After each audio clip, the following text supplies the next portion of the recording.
भारतीय शेयर बाजार आज 4 अप्रैल को फिर से क्रैश हो गए। सेंसेक्स और निफ्टी में 1% से अधिक की तेज गिरावट आई। ग्लोबल ट्रेड वार शुरू होने की आशंका ने निवेशकों के मनोबल को हिला दिया है। इसके चलते बाजार में आज भारी बिकवाली देखने को मिली। सेंसेक्स 930 अंक या 1.22% टूटकर 75,364 के स्तर पर बंद हुआ। वहीं पर निफ्टी 340 अंक या 1.47% टूटकर 23,000 से भी नीचे जाकर 22,909 के स्तर पर बंद हुआ। बीएसई में लिस्टेड कंपनियों की कुल मार्केट वैल्यू करीब 9.5 लाख करोड़ रुपए घट गई। फार्मा, आईटी और मेटल शेयरों में सबसे अधिक गिरावट देखने को मिली। वैसे मार्केट एक्सपर्ट अमेरिकी राष्ट्रपति डोनाल्ड ट्रंप के नए टैरिफ ऐलानों के बाद से ही बाजार में गिरावट आने की आशंका जता रहे थे। ट्रंप ने 2 अप्रैल को भारत समेत कई देशों पर रेसिप्रोकल टैरिफ का ऐलान किया। इसके बाद 3 अप्रैल को भी शुरुआती कारोबार में बाजार में तेज गिरावट देखने को मिली थी, लेकिन बाद में बाजार संभल गया था। लेकिन आज शेयर बाजार में ब्लैक फ्राइडे की स्थिति रही। शेयर बाजार की इस गिरावट के पीछे कुल 6 बड़े कारण रहे। आइए इन्हें एक एक कर जानते हैं। नमस्कार, मैं हूं विक्रांत और आप देख रहे हैं मनी कंट्रोल हिंदी। पहला कारण है ग्लोबल ट्रेड वार शुरू होने का डर। अमेरिकी राष्ट्रपति डोनाल्ड ट्रंप के नए रेसिप्रोकल टैरिफ ऐलानों ने ग्लोबल लेवल पर ट्रेड वार शुरू होने की आशंकाओं को बढ़ा दिया है। चीन और कनाडा ने अमेरिका पर जवाबी कार्रवाई करने की कसम खाई है, जिससे निवेशकों में घबराहट बढ़ गई है। जियोजीत फाइनेंशियल सर्विसेज के chief investment strategist VK Vijay Kumar ने बताया कि शेयर बाजार इसमें भारी अनिश्चितताओं से गुजर रहा है, जो कि आगे भी जारी रहने की संभावना है। अमेरिका ने ग्लोबल ट्रेड वार शुरू कर दिया है और अब चीन, यूरोपीय यूनियन और दूसरे देशों की ओर से जवाबी टैरिफ लगाए जाने की उम्मीद है। इसके चलते अस्थिरता बढ़ेगी और ग्लोबल इकोनॉमी की ग्रोथ को नुकसान पहुंच सकता है। अमेरिकी सरकार ने भारतीय सामानों पर 26% के रेसिप्रोकल टैरिफ का ऐलान किया है। वहीं उसने बाकी देशों पर न्यूनतम 10% के टैरिफ का ऐलान किया है। इसके जवाब में कनाडा ने अमेरिकी गाड़ियों के इंपोर्ट पर 25% टैरिफ लागू करने का फैसला किया है। वहीं पर चीन ने इस नए टैरिफ के जवाब में अमेरिका पर 34% का जवाबी टैरिफ लगाया है। HDFC सिक्योरिटीज के प्राइम रिसर्च हेड देवेश वकील ने बताया कि ट्रंप के टैरिफ ऐलानों के चलते न सिर्फ ग्लोबल ट्रेड वार बल्कि ग्लोबल लेवल पर आर्थिक मंदी आने की आशंका भी पैदा हो गई है। इसके चलते गुरुवार को अमेरिकी शेयर बाजारों में पिछले कई सालों की सबसे बड़ी गिरावट देखने को मिली। दूसरा कारण है फार्मा शेयरों को झटका।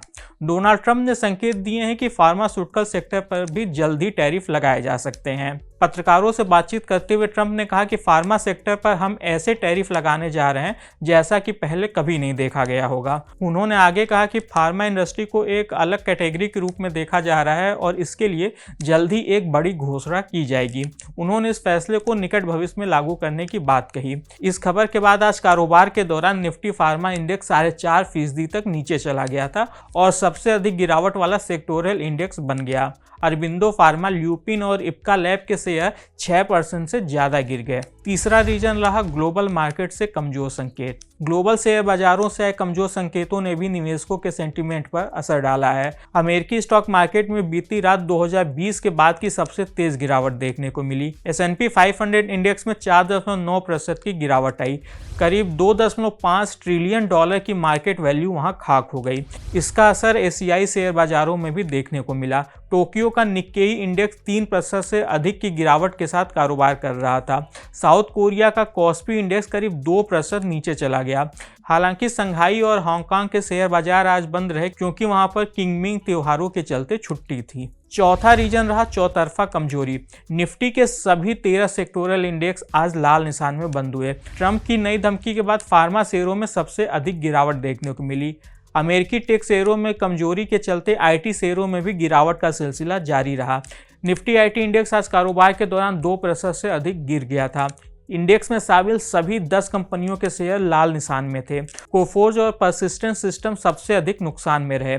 इसके अलावा ग्लोबल सप्लाई चेन में रुकावटों की चिंताओं के बीच मेटल शेयरों में भी गिरावट देखी गई। पांचवा रीजन रहा विदेशी निवेशकों की लगातार बिकवाली। कुछ समय के ठहराव के बाद विदेशी निवेशकों ने फिर भारतीय शेयर बाजार से लगातार पैसे निकालने शुरू कर दिए हैं। इसके चलते मार्केट पर दबाव और बढ़ा है। गुरुवार 3 अप्रैल को विदेशी निवेशकों ने 2,806 करोड़ रुपए के शेयर बेचे। वहीं पर दूसरी ओर घरेलू संस्थागत निवेशकों यानी कि DII ने 221 करोड़ रुपए के शेयर खरीदे। छठा और आखिरी रीजन रहा निवेशकों की सतर्कता। शेयर बाजार में जारी अस्थिरता के बीच निवेशक कोई बड़ा दांव लगाने से बच रहे हैं। निवेशकों की नजरें इस समय अमेरिका के केंद्रीय बैंक के चेयरमैन जेरोम पावेल के भाषणों पर टिकी है, जो कि शुक्रवार देर शाम को होगा। इस भाषण में जेरोम पावेल अमेरिकी इकोनॉमी के बारे में अपने नए आकलन की जानकारी देंगे। साथ ही वे ट्रंप के टैरिफ ऐलानों के बाद मॉनेटरी पॉलिसी का क्या रुख होगा इसके बारे में भी संकेत देंगे। इसके अलावा निवेशक RBI की मॉनेटरी पॉलिसी कमेटी की बैठक का भी इंतजार कर रहे हैं, जो कि अगले हफ्ते होने वाली है। ऐसा अनुमान लगाया जा रहा है कि RBI इस बैठक में रेपो रेट में 0.25% की कटौती कर सकती है। आज के इस खास वीडियो में बस इतना ही। आपको यह जानकारी कैसी लगी हमें कमेंट कर जरूर बताइएगा। बिजनेस और स्टॉक मार्केट से जुड़ी ऐसी खबरों के लिए आप हमारी मनी कंट्रोल हिंदी की वेबसाइट को विजिट कर सकते हैं।